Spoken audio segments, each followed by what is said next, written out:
In this video, I'm going to show you how to animate a brand logo.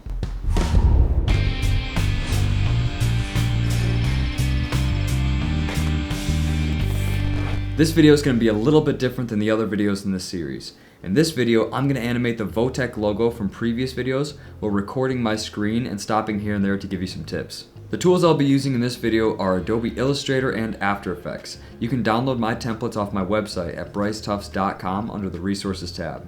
Now let's get to animating. So the first thing that we're going to want to do when we're animating a logo is go into Illustrator and break up the logo into the parts that we're going to be able to animate. So I've gone into the logo design file here, and I'm going to use this to pull out some of the parts that I was using before I merged it all together.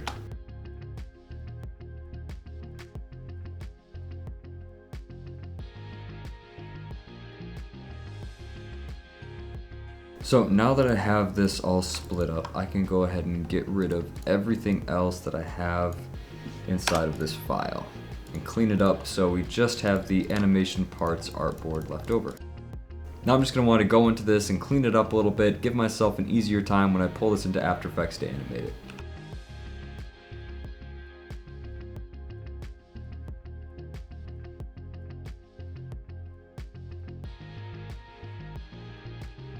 Now I've gone through this logo and I've split it up into the individual parts that I see animating separately from each other. Now what we have to do is we have to create an individual layer for each of these parts, label it so that it can be imported into After Effects successfully.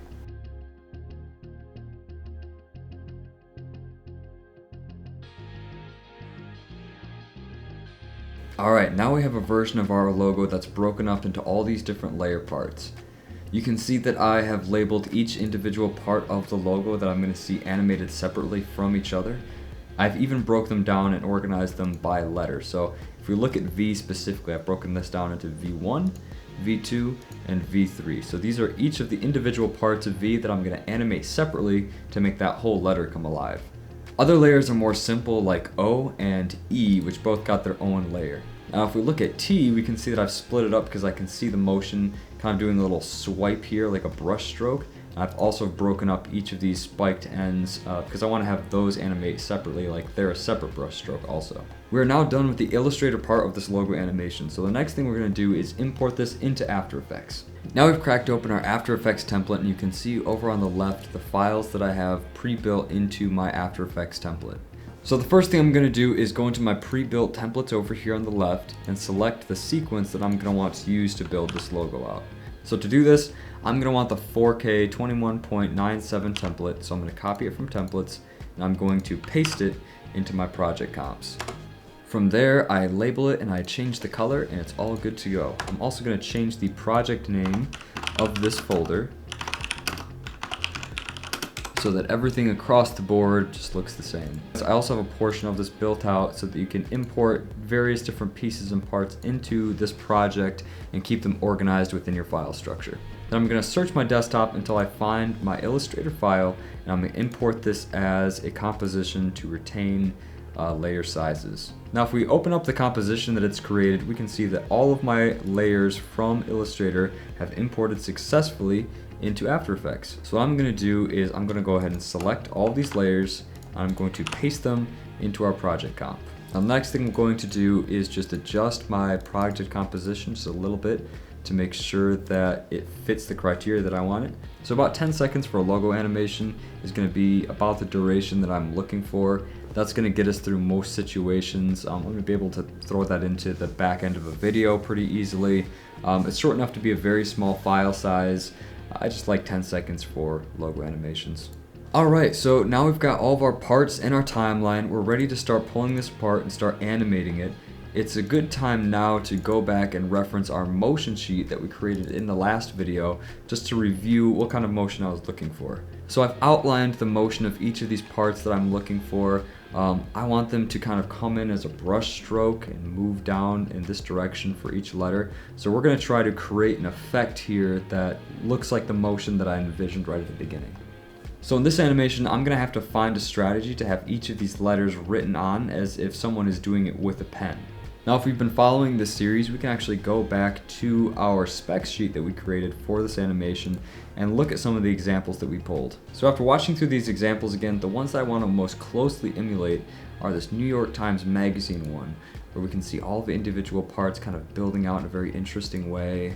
I also really like this pivotal one. There's just a lot of motion going on. The lines that are drawing the letters aren't just a straight line. There's some little brush strokes inside of them. And then I just love the animation style of this Yidu right here.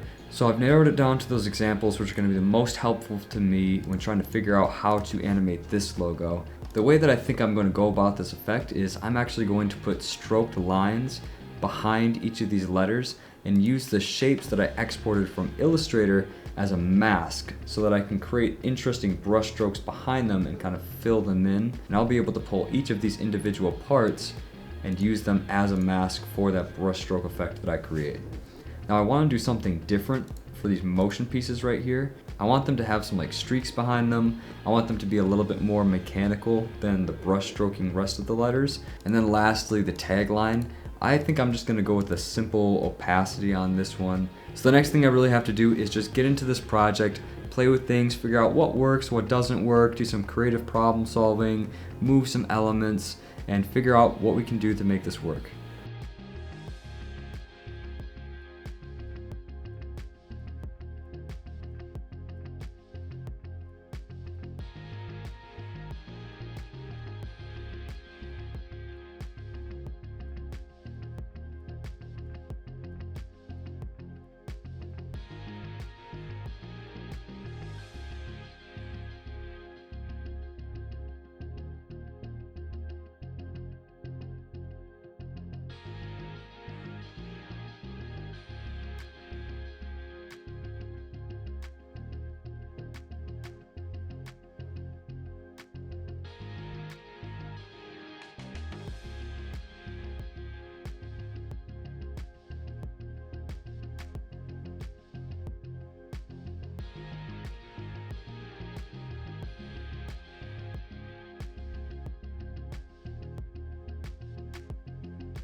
Alright, so after about an hour or so of work, I've got a logo animation that I'm pretty happy with.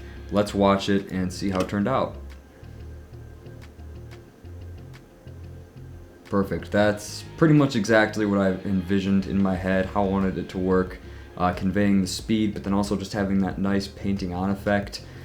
It actually turned out a little bit more smoky than I envisioned, but I found that I liked that a little bit more So the first thing I had to do was get that painting on effect. So you can see inside of this pre-comp, I've gone ahead and made a path for each of the letters to follow so that they can paint on in that way. I adjusted a couple things in this, like the tapering of the letter, so that the initial stroke is very thin and then it kind of flows out. Initially that was supposed to be like an ink effect, like it spreading like ink would. But it has this cool kind of wispy tornado effect. Another effect that I added here was Turbulent Displace. So without Turbulent Displace, this looks like an arrow that's just kind of moving and drawing it. I wanted to have this more dynamic effect, like it was moving, absorbing, flowing. I wanted this to be very dynamic and moving, so I put that Turbulent Displace on it and adjusted it until I was happy with what the effect looked like. Initially, like I said, I was going for that inky pen look, but it really turned out to be a fluid, gassy kind of look. So after that, I pre-comped the initial yellow draw on, which if we get rid of the blue draw on, looks like this. So I then pre-comped that yellow draw on that's gonna kind of come in below and be the initial thing that we see. I wanted this to then have another layer that comes on over it with that solid blue. I wanted that to be a bit more refined. So what I did was I took the exact same animation from before. I dropped the taper and I dropped the Turbulent Displace, and I just had that redraw over the last one, but with these solid lines that made it look like a more refined, machined effect coming on top of that drawn effect. I felt like that was a really nice kind of pairing. If we look back at the rendered playback, it comes in really nicely.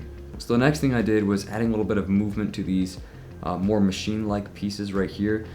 These pieces have a lot of motion to them, so I didn't want them to draw on like the rest of the logo. I wanted them to be the mechanical part of this that was kind of driving forward.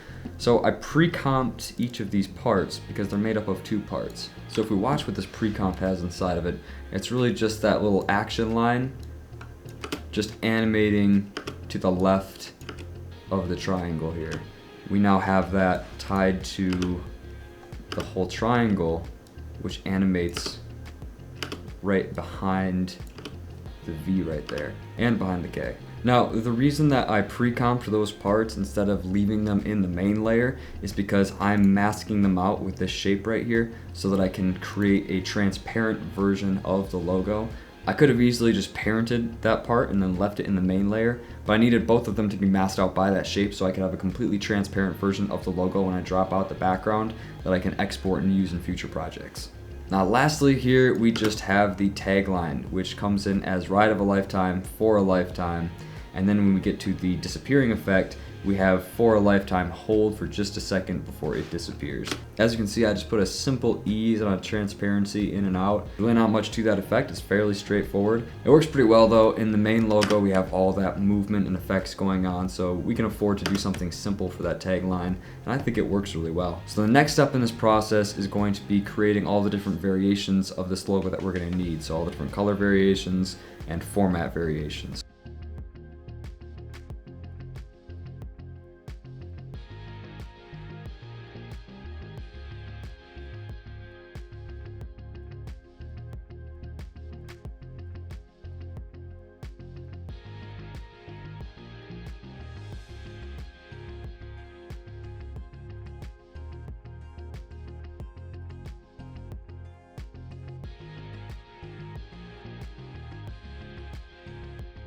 Alright, so we just completed the last step of creating all of the different variations of this logo. So really I've just got 4 variations of the logo. I've got the primary color palette reveal with the tagline. I've got the secondary color palette reveal with the tagline.